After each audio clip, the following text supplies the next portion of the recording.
To introduce myself, some of you know me, and for some of you, I may be a brand new person. I will just talk about myself. I am Sreeram Kolisetty, as you can see. So I've been uh, in US for last 11 years.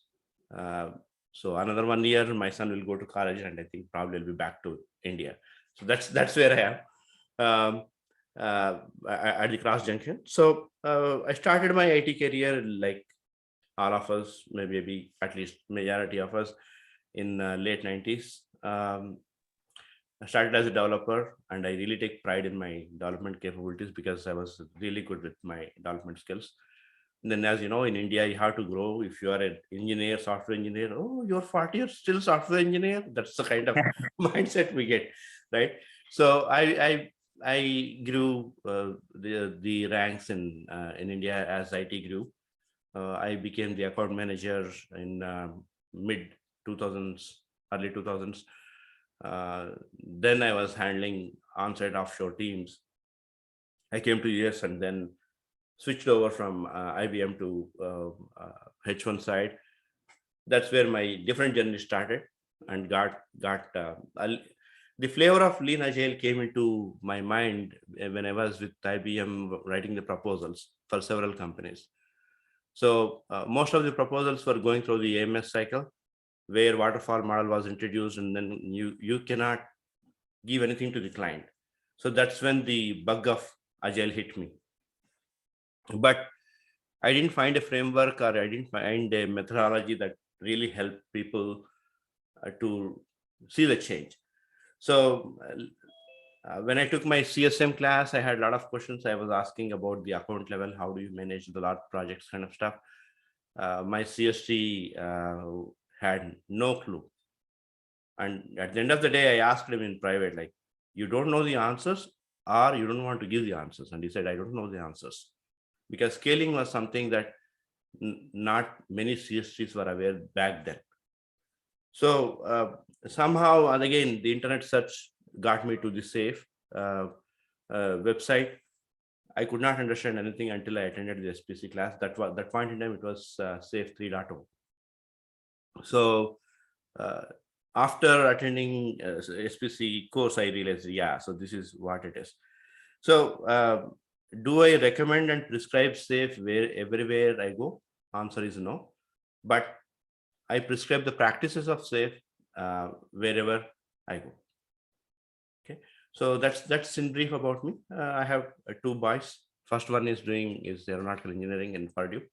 Second one is going to college next year. So I'll be done with my responsibilities in US. At least I can say that. So they are the reason why I'm here. That's in brief about me. See, the OKR framework, many of you might be aware, but I gave a little bit of different flavor to the OKRs, and bringing in certain things, certain aspects, which in general, OKR folks don't talk about. Let's look at my way of doing the things. Let me put it that way. So the definition is something that all of you know, objectives and key results. So, and here we are calling it a framework. That's important. It's a framework. OKRs is also a framework. Okay. And why do you do it? To create the alignment and engagement, both. So I think some of you are already SPCs and have done at least the leading SAFE. So PA objectives, what do you call? Why do we do the PA objectives?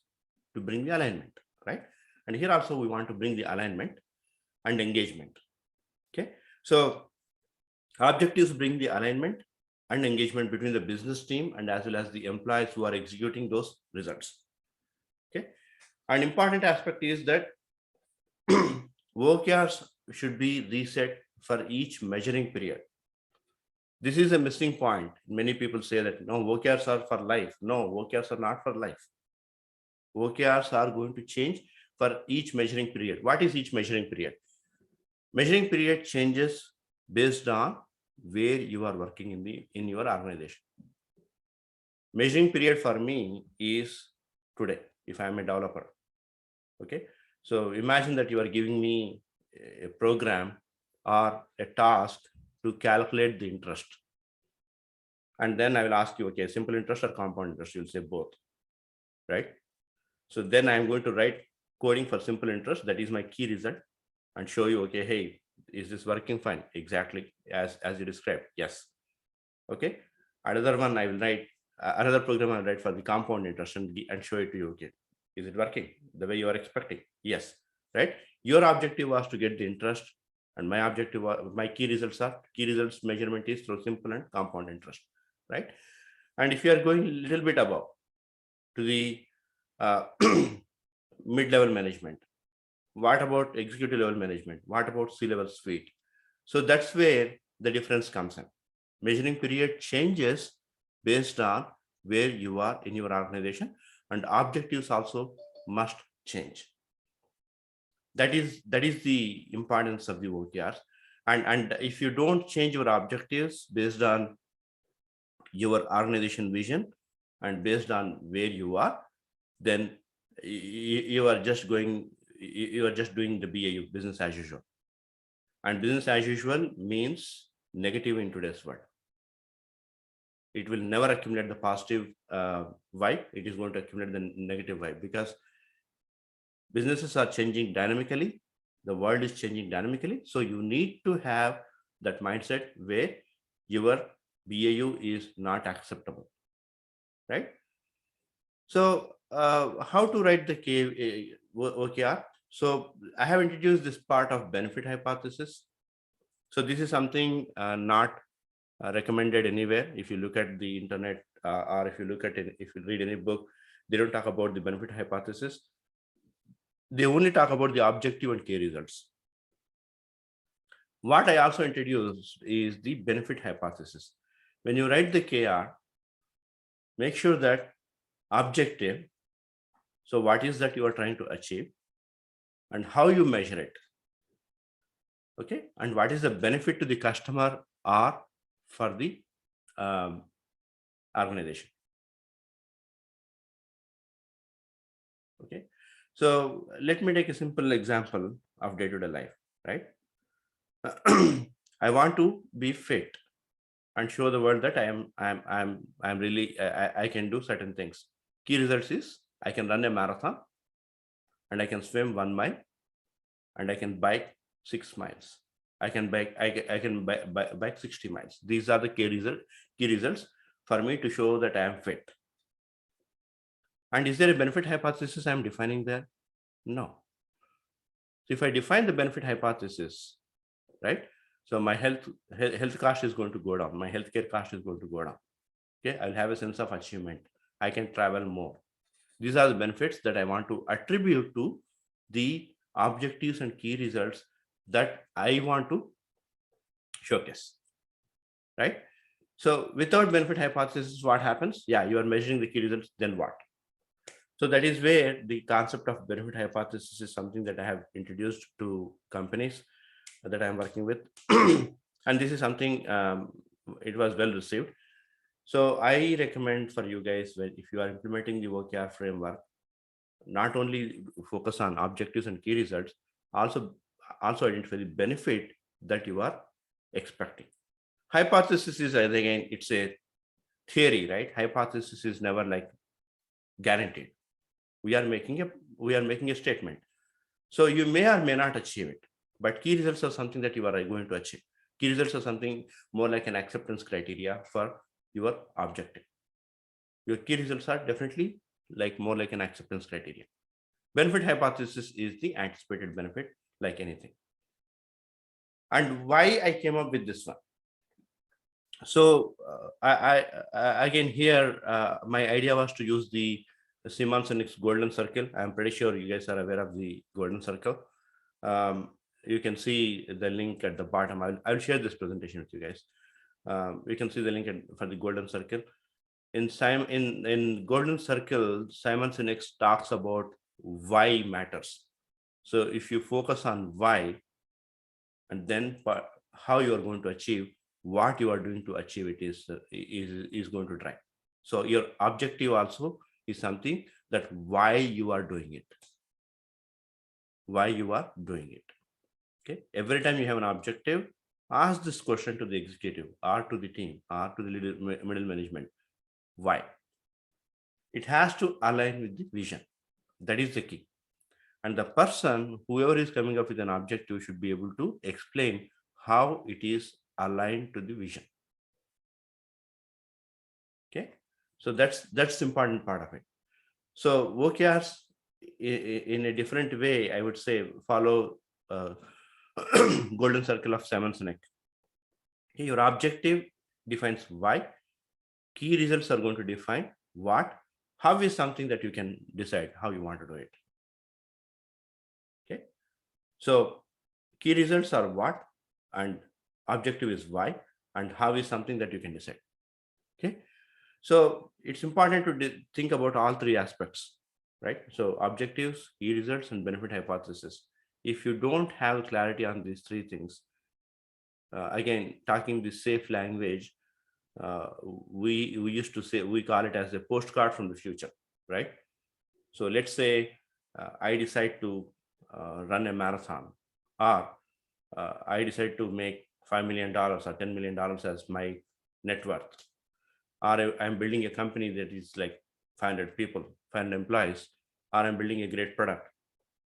So when I'm done with what I have achieved this, right? Maybe 5 years, 10 years, how my life is going to be. Imagine that, so you have a dream of retiring with 50 crores of rupees in your bank account, right? So in 10 years, you want to achieve that. So after 10 years, that is 2023 now, 2033, you are sitting in 2033 in the back of in your house and writing a letter to yourself in 2023, how your life is in 2033. That is what is the vision statement, we call it. That vision statement will drive your objectives. Okay, postcard from the future. That's what we call it, as postcard from the future. So think about that. You have that 50 crores in your bank account, and you're sitting in your house in 2033, and how your life is. You are writing it back to yourself. That's how you come up with the objectives. Okay, what is your objective? And what you do to achieve those objectives is something that keeps changing. So these are some generic terms about the OKRs. They should be inspirational, simple, qualitative, and quantifiable. That's the important part. Quantifiable but not quantitative. Quantifiable but not quantitative. Okay. So, and it should be definition of what your organization intends to achieve.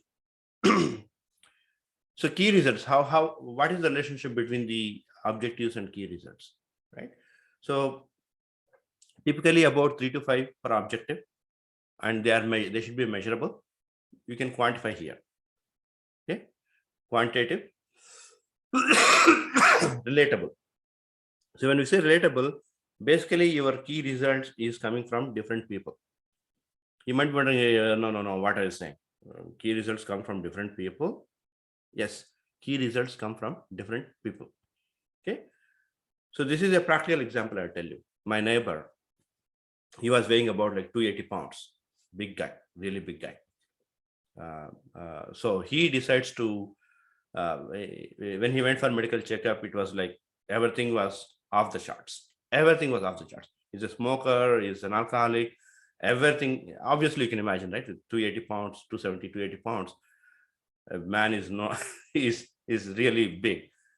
So one day he decided that, yeah, I need to change.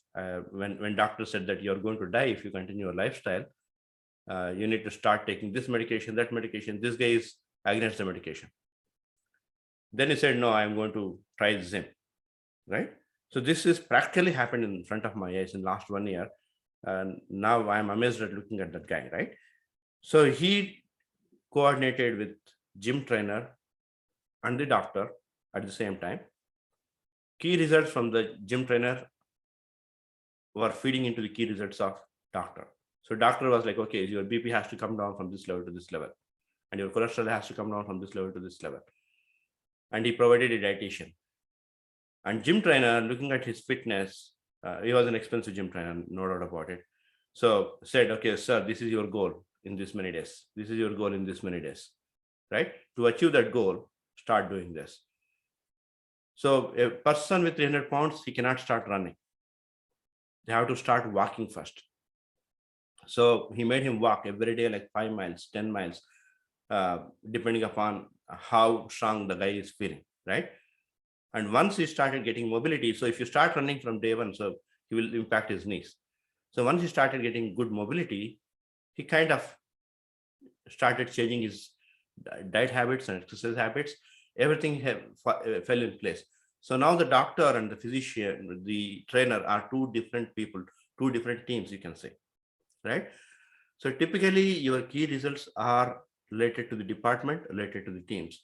Don't ever expect that, yeah, all my results are going to be coming from the same team. No, that gets distributed. So that's where your objectives typically will have 3 to 5 key results. Okay. So this is the example. Again, this is a practical example that I'm currently working for an investment banker. So with this investment banker, these guys onboard high net worth individuals who have 50 million plus, $50 million plus, or 50 million euros plus as their into their portfolios, to manage their portfolios. So onboarding time was really high for these guys. So what we defined is that decrease the onboarding time. That's the objective. Okay.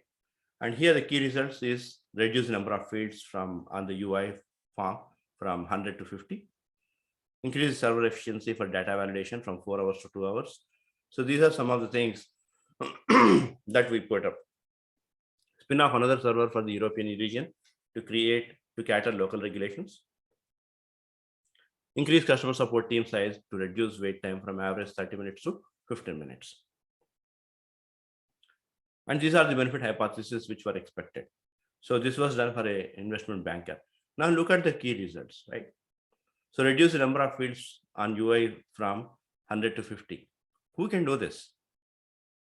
It's not like just you remove the fields, right? You have to capture the fields and some fields where you can automatically populate the data with the consent from your client. You cannot just simply pull the data from anywhere, everywhere.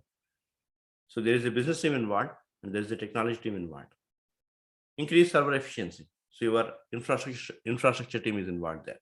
Spin off another server for European region. Again, the person with European Union regulation, a person with the knowledge of European Union regulations is required, right? Customer support team size.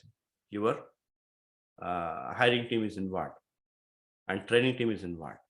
So different departments and different teams will collaborate to achieve your objective. That is something many people miss often. Okay. So when you have key results, each of these key results can become objectives for the other team. How they cascade from top to bottom. How to cascade from top to bottom. So this is one of my favorite slides. Oops, sorry. Somehow my mouse is dying. Okay.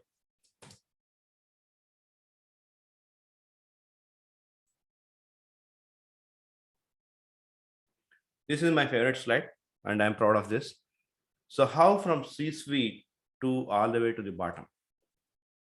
From C-suite to all the way to the bottom, the OKRs will cascade.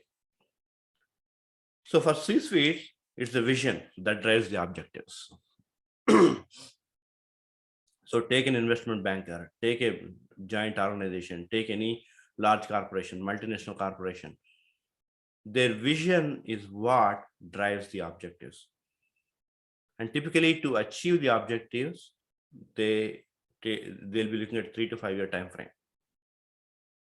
And probably that is even less in today's world because of the change in the business environment. Okay. And they should be able to see the key results in 9 to 18 months. If they don't see the results in 9 to 18 months, then it's difficult. So one of the example that I want to give is the recent thing. We all remember the COVID, how it impacted, right? So COVID vaccine, we all have taken. So is it 100% proven? We don't know the answer. There were some certain what you call the regulations which have been removed even in US. As I talked to some of the medical professionals, they didn't go through the 100% regulatory requirements. Some of the requirements were like, okay, yeah, forget that, right? Because it was impacting the economy. So key results usually take 9 to 18 months when you are talking about big research items, big ticket items. So key results, sorry guys, key results can be changed after a year. Okay, and your strategy is the driver here.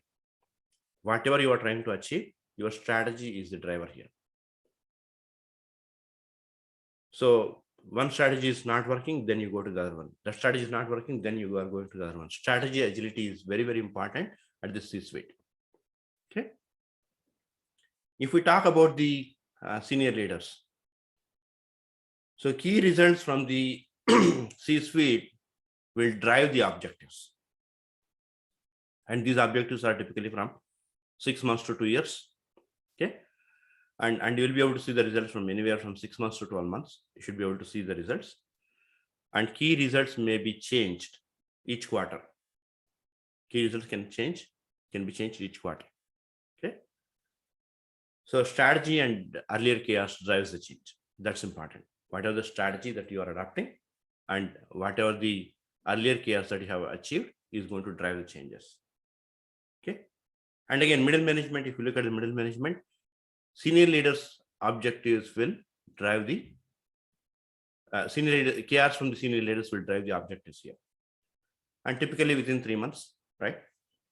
And again, key results will be reviewed at the end of each quarter. So mostly at the PI level. Okay. And there'll be guidance at each sprint, like what we want to achieve and how we want to achieve, right?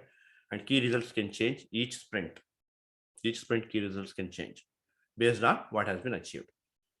And for first line managers and teams who are like Scrum Masters or maybe at the train level, KRs from the senior leaders and technical context will drive the objectives. That's how the OKRs will get cascaded. And here, if you look at 1, 2, 3, 4 levels I have given. Why I have given 4 levels? So if we talk about the organizations in today's organizations, basically we find 2 kinds of organizations. So there is a rationale why I have given 4 levels here. So either you find the flat organizations or siloed structure, as you can see on the left-hand side, on the right-hand side, right? So your organization complexity, the depth of your organization is going to have a direct impact on the complexity of your OKR structure. If the organization is flat, then your OKR's complexity is less. If your organization has deeper and deeper hierarchy, your OKR complexity is also going to increase. What happens when you have 3 levels, 4 levels? Your complexity is going to go up because you are cascading your OKRs. Okay. So, and why I brought up this discussion is there was one company where I was working. Total company size is less than 200 people. Total company size is less than 200 people. And they had 5 levels in the hierarchy, which makes no sense for me. 2 levels at the maximum I would expect, but they had like 5 levels. And I was like, okay, 5 levels, how do you want to manage this, right? But they had their own rationale. No, contractors have to work like this, full-timers have to work like that. And if I ask the question why, that's how we have been doing the things here. So that's the standard answer you get. So challenge the status quo. So in today's world, challenging the status quo is not a crime. Usually governments and private sector were not in favor of challenging the status quo, but challenging the status quo is the only way how you can go to the next level and get the business agility within your organization. So those 2 are important. And here, since we are many people are from the SAFe background, so I wanted to introduce SAFe configuration and recommended org structure. So if you are looking at the essential configuration, make your organization as flat as possible. Only 1 level. Everybody is a worker. no CEO tag, no CEO tag, no developer tag kind of stuff. If you are looking at a portfolio configuration, look for 1 to 2 levels of hierarchies. And again, flat. If you are going with the large solution configuration, you are looking at 1 to 2 levels for each art. And full configuration will be like 3 to 4 levels. And each solution should be following more like a large solution configuration in the portfolio level. So this is what I recommend. And another aspect that I can bring is the LPM should be driving how your OKRs are going to be framed.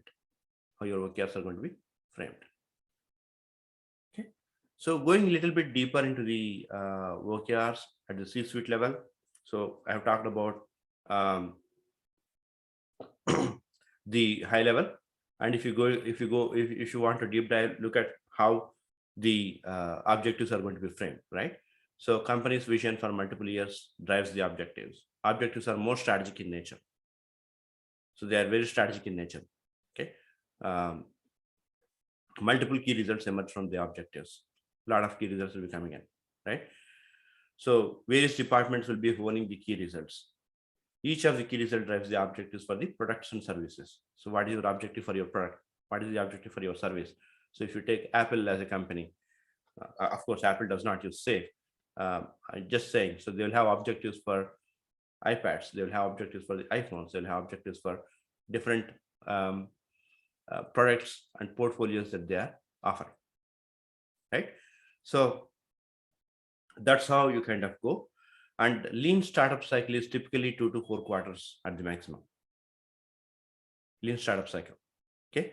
So lean startup cycle, if you are familiar from the SAFe, lean startup cycle is where most of your horizon 3, I mean, it kind of works a very horizon in a very horizon, but predominantly in horizon 3, because you want to quickly pivot from what you are doing. So when I say quickly pivot, you want to come out of the you want to come out of the failure as soon as you can, right?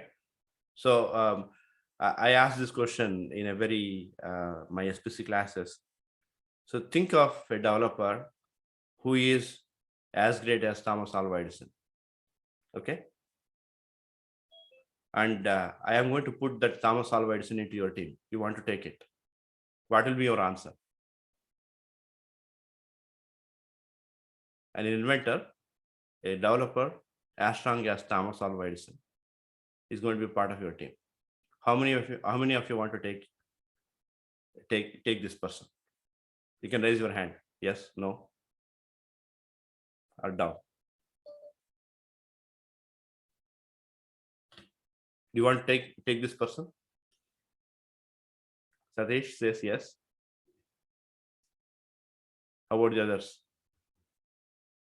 Sirisha says no. Okay. So Sirisha, why you don't want to take Thomas Alva Edison? Difficult to manage because the teaming, I mean, basically the alignment with the team, right? And as a team we work, so I think we need to see how they fit in. Okay, let's assume that he has good personality skills and he will fit the bill. He'll fit with the team. So many people say answer is yes, right? Now I will add this to you guys. Before light bulb was invented, he failed 1,000 times. Now think that I am the Thomas Alva Edison, I am coming to your team. So I'll say, Raghu, I am going to fail 1,000 times before my code is going to work. What will Raghu say? Sorry, man, please leave. Right? Yeah. But I'm going to get you the code, which is the best. So by the time I fail 1,000 times, Raghu's job is gone. So we are not living in a world where you can fail 1,000 times, not even 100 times. That's why we always say fail fast, right? So lean startup is a way how you can fail faster. Okay. And any business decision which is made at the C-suite level,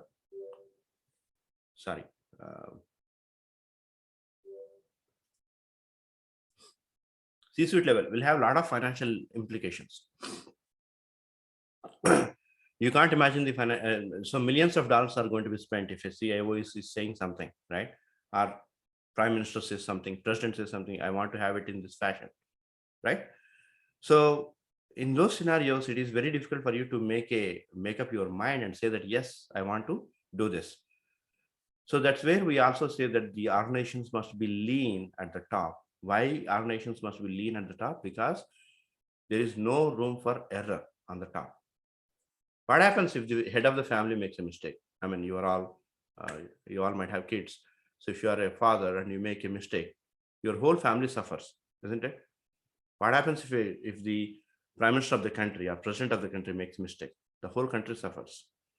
So you don't have room for error at the top. So even if you make an error, you should be able to correct immediately yourself. That's where we talk about at the C-suite level, you have to be C-suite level and E-suite level. You have to be lean. You have to be lean. And as you start going down, you'll become more and more agile. Okay. So OKRs at the C-suite level will look like this. OKRs at the executive level, again, the same thing. So these are some bullet points. When I share this presentation, you guys can go through the details. Again, same thing, how they cascade from top to bottom, bottom to top to bottom. And at the mid-management level, again, key results from senior leadership drives and how it works, right? And at the team level. Okay. So when you are creating the OKRs, two things to remember, two important things to remember. We call them as moonshot OKRs and roof shot OKRs. So this is something many people often miss. Imagine today you are heading the IT of Apollo hospitals. I'm taking an example. Okay. You have some in-house software development and you are continuously developing, deploying the solution to your servers, maybe cloud or maybe on-prem. Okay. Now, can Apollo aspire to be better than Amazon? Why not?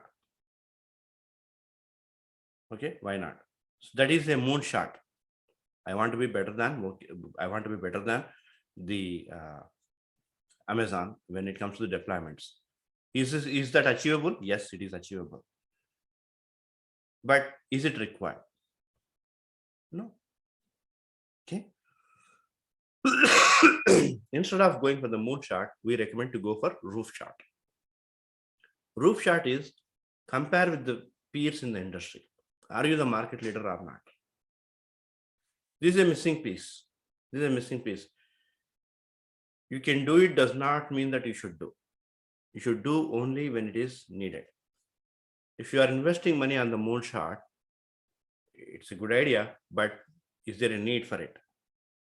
No. So roof shot is good enough. So if you are a banking industry, yeah, so you want to be better than the biggest bank, SBI or ICICI in India. Or globally, you want to be bigger, compare with HSBCs and Citibanks or JP Morgan's kind of stuff, right? So you are looking at these you are looking at your industry, you are looking at the market leaders in the industry and trying to compete with them and be better than them. So that's what is a roof shot OKR. So when you put the roof shot, basically you are able to limit yourself where exactly I want to stand. So then it's a limit. And when you aim for the moonshot, there is no limit to it. There's no limit to it because it keeps going. And here I would add another aspect. When you want to achieve the roof shot, what can be your powerful, helpful thing is, if you have heard this book, Escape Velocity from Jeffrey Moore, right? So he gives a lot of ideas about how you can be moving from where you are to the next level. Okay, so your roof shot you can get the guidance from that book on the roof shot. So he does not call out the roof shot word particularly, but what would be your differentiator in the market, and what is that something that you can achieve What is that something that you can use within your organization to come out of from where you are to achieve that roof shot?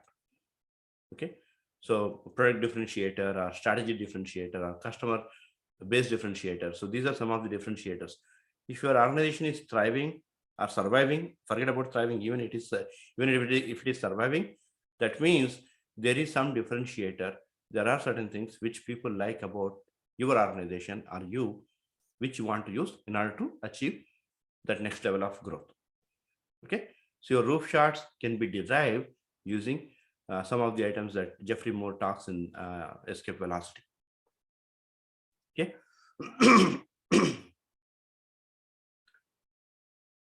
So what is important for the leaders on the top? So this is again my favorite slide. In the entire presentation that I have made, clear vision for the company. So it's important to have the vision for the company. So what happens without the vision for the company? And if they are focused on their paychecks, right? This is what is happening in the corporate world, unfortunately, and companies in India also. Without naming the company, educational company that is going through the turmoil, which you guys are aware. Their goal was to make it big company, $50 billion revenue. And what happened? So they were recently valued at $22 billion, and from $22 billion it went down to $11 billion. Byju's, I mean, let me take the name of the company, Byju's, right? So many people who have invested at $22 billion valuation, their valuation just went down. Their money just was cut down to by half to $11 billion. And recently some of the executives have left. Okay. And this is something I have predicted like 3 years back, guys. I'm not kidding. I'm not a fortune teller, but the way companies operate, I can say that yes, these guys are not going to stay in the market for a longer period of time. During the COVID, like these guys were doing so well, but COVID is not the reason why I thought that this company is going to go down. But the way the company was operating, their goals were completely misaligned. When Baiju started, the vision was really good. But later on, when the investors came in, the venture capitalists came in, vision has completely changed. That has actually impacted the company. Okay. So once you have clear vision for the company, don't change it as a leader. Never change the vision of the company. Okay. So if you are familiar with this book called 1 Minute Manager, read that book, 1 Minute Manager. So I'm pretty sure you guys have heard about this one, right? I'm always bad with the names. The investment banker, Berkshire Hathaway, Warren Buffett. Warren Buffett has only one meeting with all of his CEOs every year, and that too only for about half a day. And half a day is like have fun, food, games, everything. And half a day he gives the directions to them, what needs to happen. And those CEOs execute it. And he's one of the richest person on earth, right? The Warren Buffett. So clear vision for the company is important. And don't change the vision unless it is your market dynamics have completely changed. Usually the people that have vision, who start the company with a vision and stay on that vision and stay with the company, stay for a longer period of time. Those companies stay for a longer period of time. Okay. That is the reason I have respect for one of the IT companies, Wipro. Wipro grew a little slower compared to Infosys or TCS or anything, but they are stable. During the layoffs, they didn't lay off as many people as compared to the other companies, right? Even Tata's do the same thing with vision. They are very clear. Okay.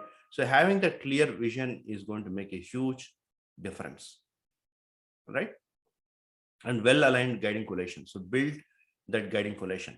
Talking to the backs, we call it. So your team should be able to talk to the backs. And well-defined MVP for the epics. Every time you are every time you are going for a new initiative in your organization, make sure that your MVP is well-defined. And once you have the great MVP, good MVP, good DevOps culture, that you are able to churn out your product or solution faster to the market. And look at trusted customers who are okay for you to fail. They'll say, yeah, I don't worry, man, I'll take care, right? So who are willing to fail for you? So test with them, right? And proven and established lean startup. It's important. If you don't have lean startup, please establish it. And LPM implementation is going to greatly benefit. If you have implemented LPM, that's going to be helpful. Okay. Help both teams and organizations to fail in Horizon 3. So what is this Horizon 3? As again, it is coming from the SAFe concept.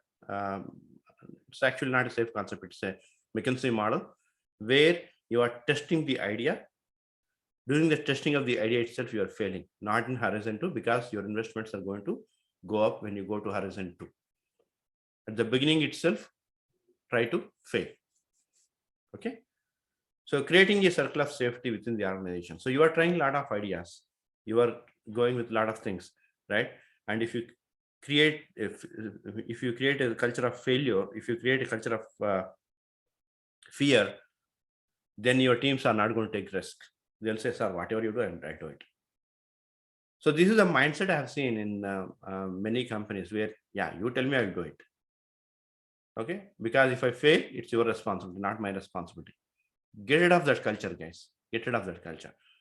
So allow the teams to fail, allow the teams to experiment. And innovation riptides and Gemba walks are very important for the leaders. So come up with as many ideas as you can, quickly fail, and then anything that succeeds, move to Horizon 2. Okay. And what is important for the teams? So highly mature team and technical agility practices. Okay. So that's important. Great alignment with the PA objectives. Design thinking and systems thinking capabilities are important here. So why these two are important is because your design thinking will help you to come up with the right solution, and system thinking will help you to come up with the to build the solution in the right way. Design thinking will help you to come up with the right solution. System thinking will help you to build the solution right.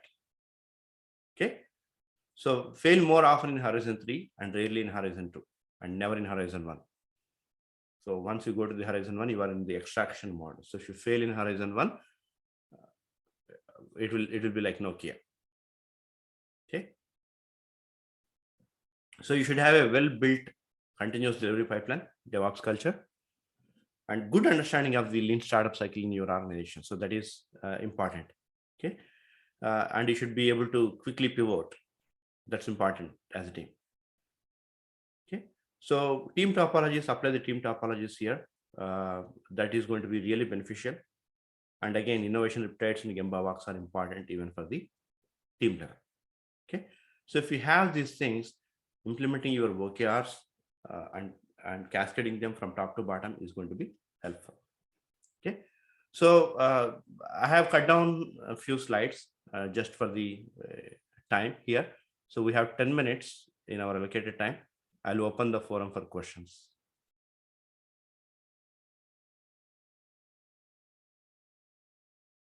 All right. So let me ask my first question, maybe Sreeram. Mhm.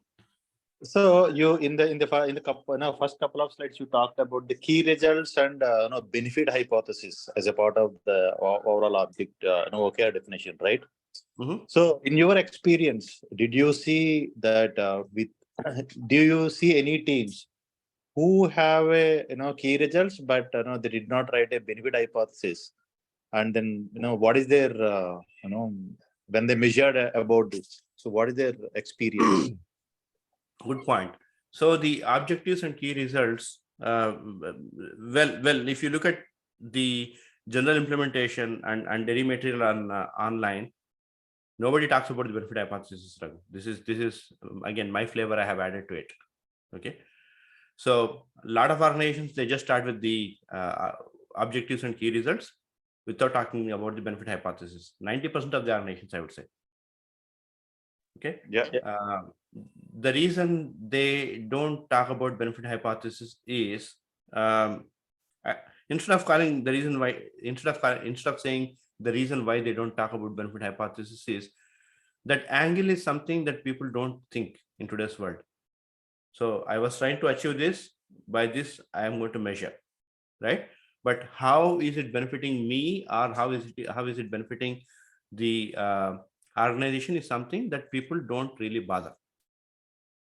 But if you bring that benefit hypothesis aspect to the OKRs, you are going to bring a sense of responsibility on the person who is asking for that objective. Yep, I understood. So in the other way, I think maybe thank you for that, Sreeram. I think that's a nice way of looking into it, where we are heading towards it. So I think even the reason I asked is that I experienced some of this, and I also thinking that people, if they are not looking, there are two aspects to it. One, they might not be aware of where they are heading to. Yeah. Maybe the second thing is that they are going with the flow without having a specific goal, because of everyone is doing OKR, let me do OKR. Yeah, absolutely possible. Yeah, okay, good. Yeah, thanks for that. Satish, this is Srini. I have one question. Sorry, objective and benefit hypothesis are one are the same, right? No, definitely even not. objective says that what is your audacious goal or ambitious goal, or kind of what is your future statement or future expectation. Agreed. So what benefits are you looking for that out of that? So I will take simple example of person being fit, right? I'm expecting that I'm going to live longer. I'm expecting that I can do more tours. I'm expecting that my medical bills are going to come down. And I'm also expecting that my medical insurance is going to go down. So objective is to become healthy. And I'm not describing the benefit hypothesis. So objective is to live a healthy life. Key results, yeah, probably I'll say my BP should be within this level. My cholesterol should be within this level. My sugar level should be within this level. These are my key results. When I achieve these things, I can say that, yes, I am doing good. So benefits are something that will motivate more than what you are looking at. So Sreeram, this is Anand here.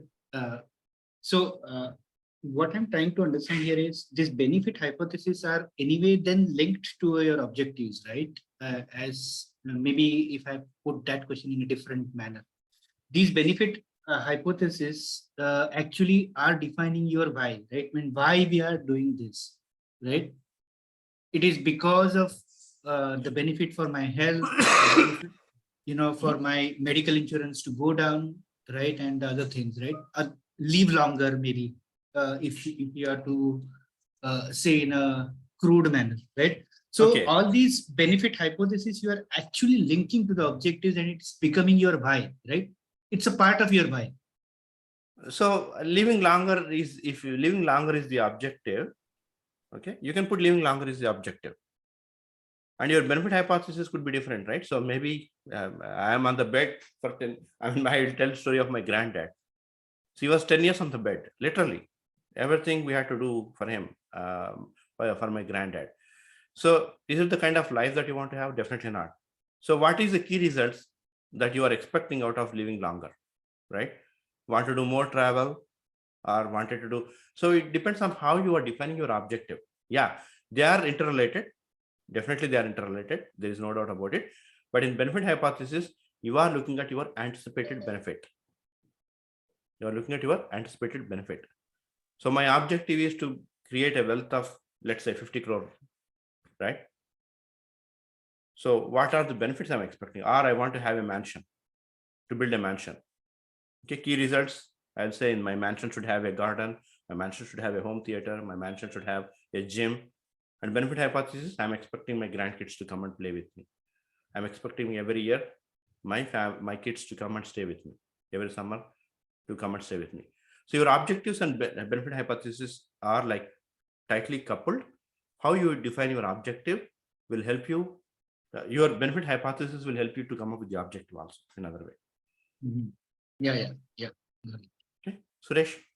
Yeah. Go ahead, sir. I see. Sir, actually, maybe my question may not be, very straight to the point. The thing is, for example, I am starting a startup company. Okay. For example, so my vision is I want to take this company to a 20 million company in next 2 years. Okay. Just an example. So Mhm. I want to conduct a OKR workshop. I invite you. You are an expert. So two things I want for organization taking this startup company to that level in terms of revenue or market cap is one thing I wanted. Another thing I wanted is I wanted to set very transparent goals to the employees. Very few employees are there, but I want to set up the goals for them for annual appraisal goals. Is my thinking is correct? Two things I can do with the OKR. I would slightly change that, Suresh. So Okay. one is that never keep the financial goal as the objective. Okay. Keep the purpose as the goal. Okay. Okay, and drive that purpose. Use that purpose for employee goals. You can use it as for the employee goals, Okay. individual goals. Okay. Okay. So again, the reason I say is that if you keep, that's what exactly the mistake Byju's has done. I'll be very blunt with you, right? Okay. So they focused on the revenue goals and they were pushing the courses to the parents to such an extent. Mhm. In my own family, those people who have paid big money, they said these guys are so much behind, and they even cancel the existing subscription. I'm also victim. Okay. Yeah. So they were so behind and they canceled even the existing subscription. And I was always against. See, when Byju's was started, I was very happy because that was my vision also. As a college kid, I was like, yeah, this can be done in a better way. This can be explained better. So I always had that thinking, and I always wanted to build that videos and then give it to the people as a package. And of course, so in the large scheme of things, you think something and something else will happen, right? So that didn't happen, but I was very happy that Byju's was doing that. Okay. But over a period of time, when their financial goals have changed, there is another company in India which I'm noticing. It will blow like anything during the IPO. Once IPO comes, like they make a lot of money, and it's going to go down exactly the same way the Byju's is going. I don't want to name the company. You guys can guess the company. Okay. IPO, it will make really fantastic money.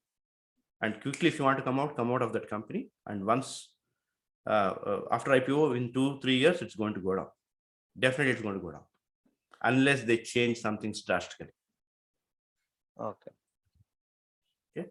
And I've seen a lot of companies that are being overvalued for no reason. Yes. So LIC was one of the. LIC is backed by government, so Suresh. At least you have that comfort. And the amount of sitting money, I'll tell you, one of my relatives is a LIC officer in the LIC. He talked about this in 2006. Yeah. There was an unclaimed money sitting in LIC to the tune of 30,000 crores. I'm not talking today. I'm talking 2006. Okay. Unclaimed money. Yeah. One of my uncle was, maternal uncle was an LIC agent. I'll tell you the story, right? So he randomly picks up the people, like when if he's traveling on the train or bus, he's a very talkative guy. And he makes them pay for the policy. Yeah. First insurance, you get 50% commission, apparently. Yes. And then that poor guy, uneducated person or whatever it may be, they will forget, right? He takes his 50% money, and then that poor guy didn't pay, and he loses the premium and loses everything. Yeah. Understand. Yeah. So LIC is not the company that I'm referring to, but another company. Okay. I don't want to name here Okay. because they're going to go public in pretty soon. Sure.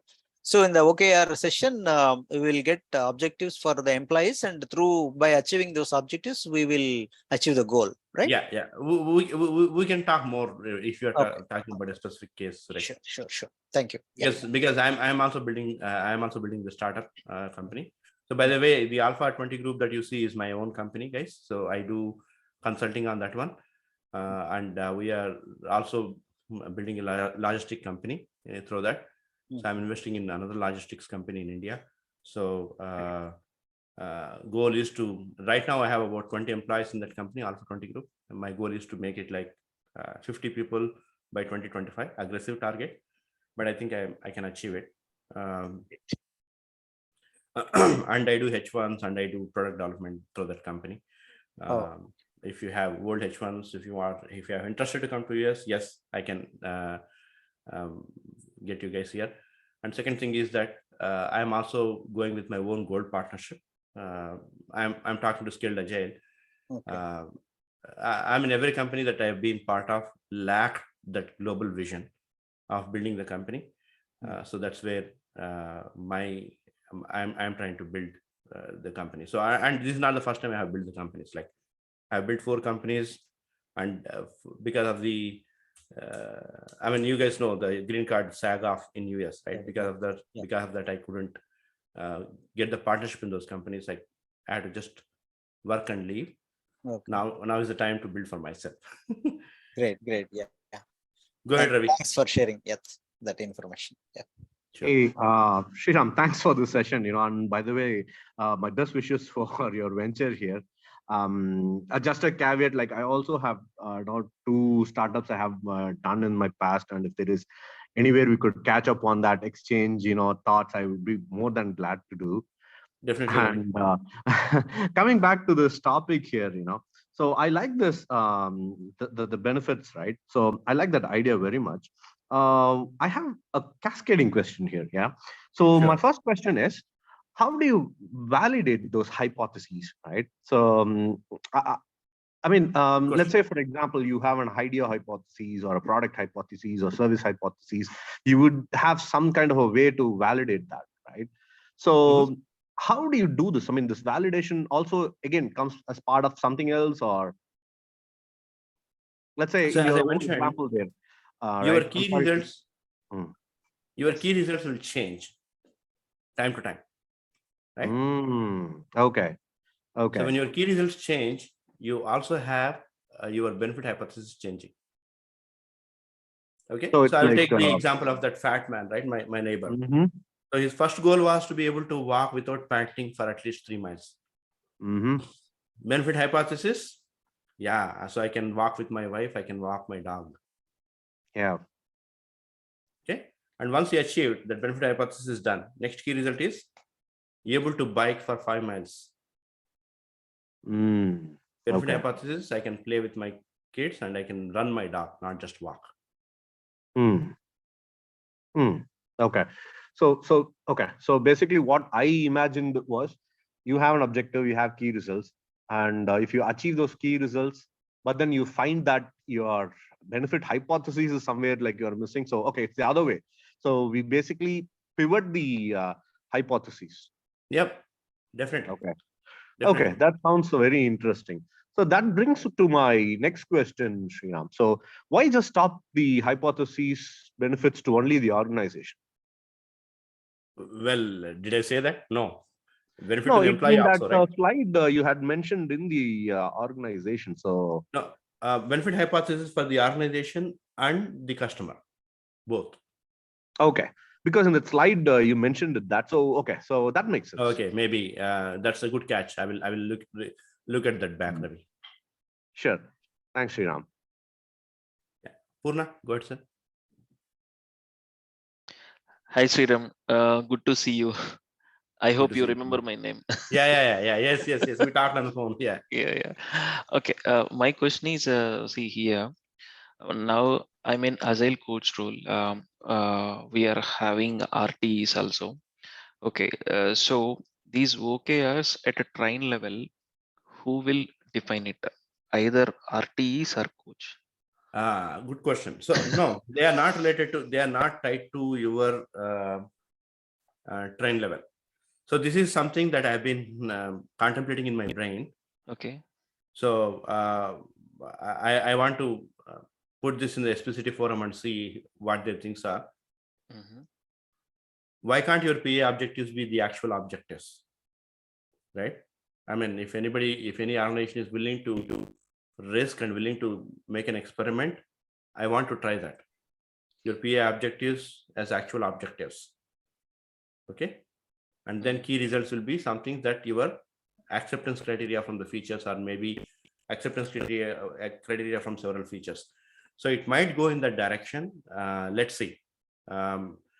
If you want to make an experiment, Purna, do it.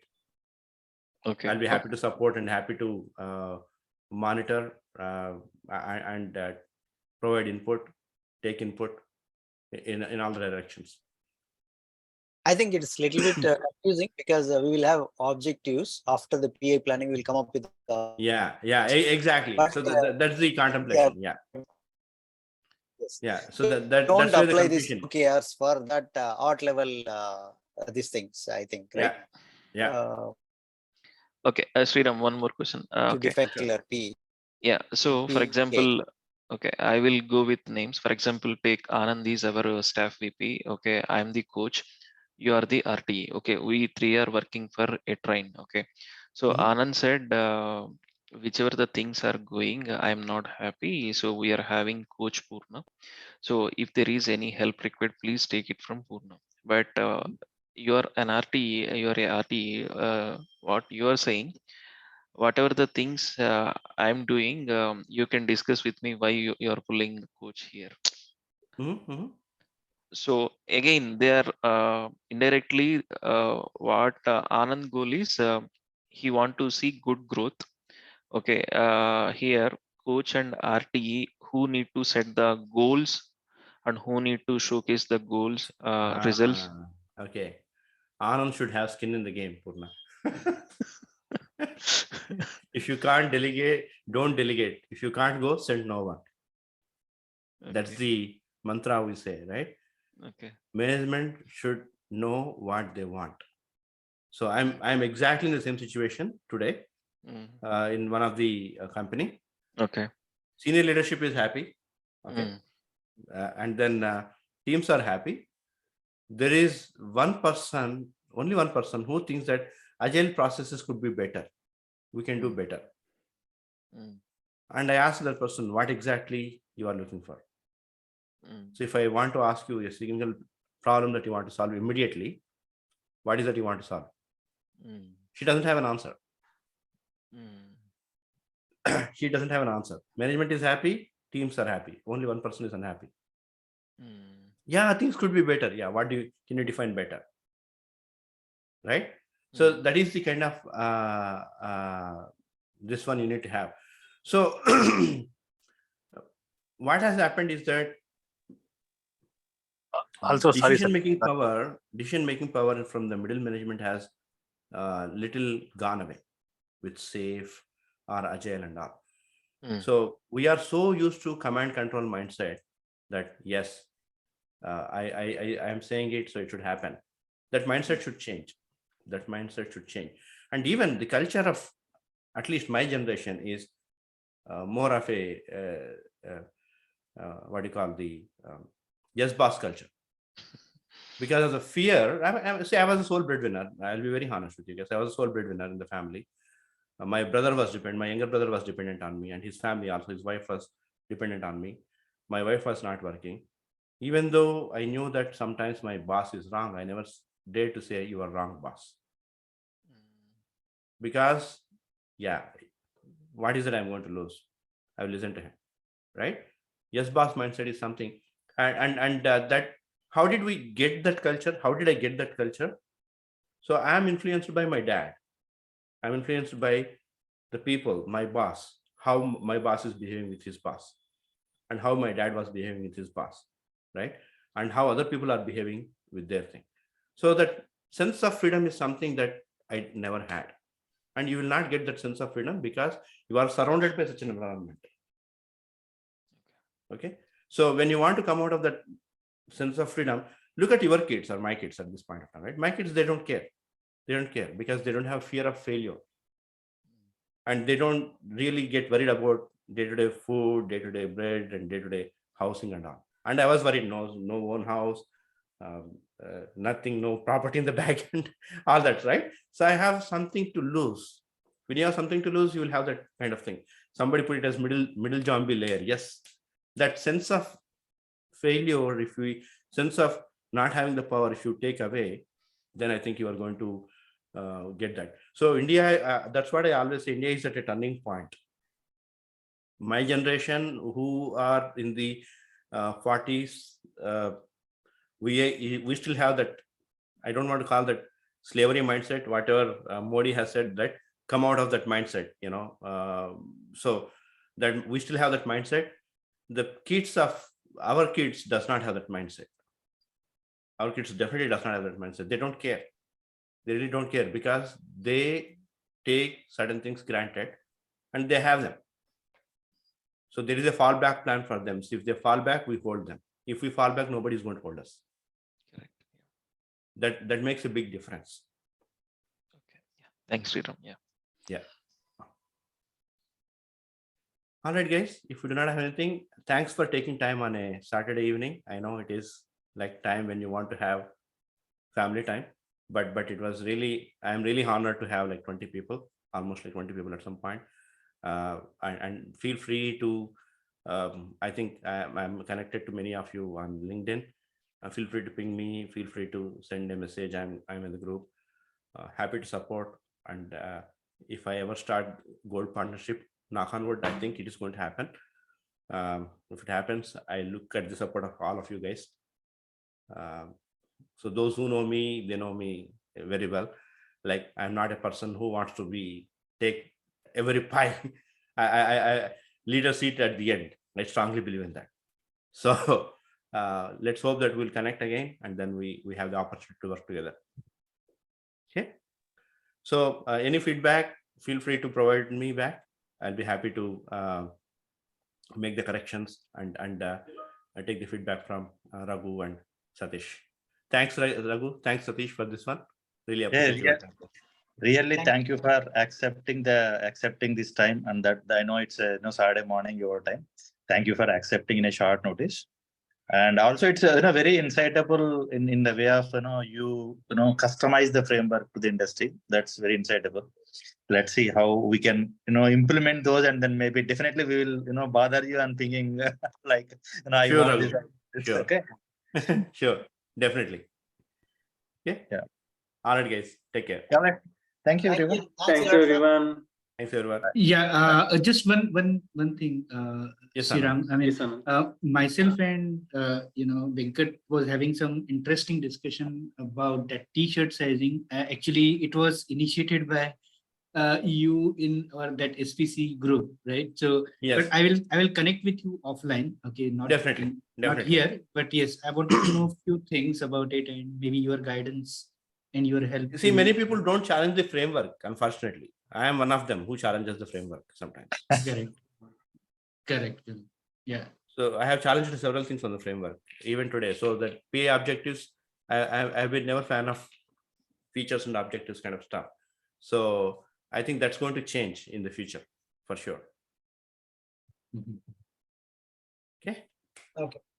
Yeah, Okay, sure, Anand. thanks. Happy to connect. I mean, instead of group, if you want to have a 3 people brainstorming, I think that can be done. Yeah. No problem. I will connect. Yeah. Thanks, Anand. Thanks a Yeah, lot. thanks, everyone. Thank you, Thank you, guys. everyone. Thank you, Great weekend. everyone. Yeah. Thanks. Bye, everyone. Thanks, everyone. Thank you.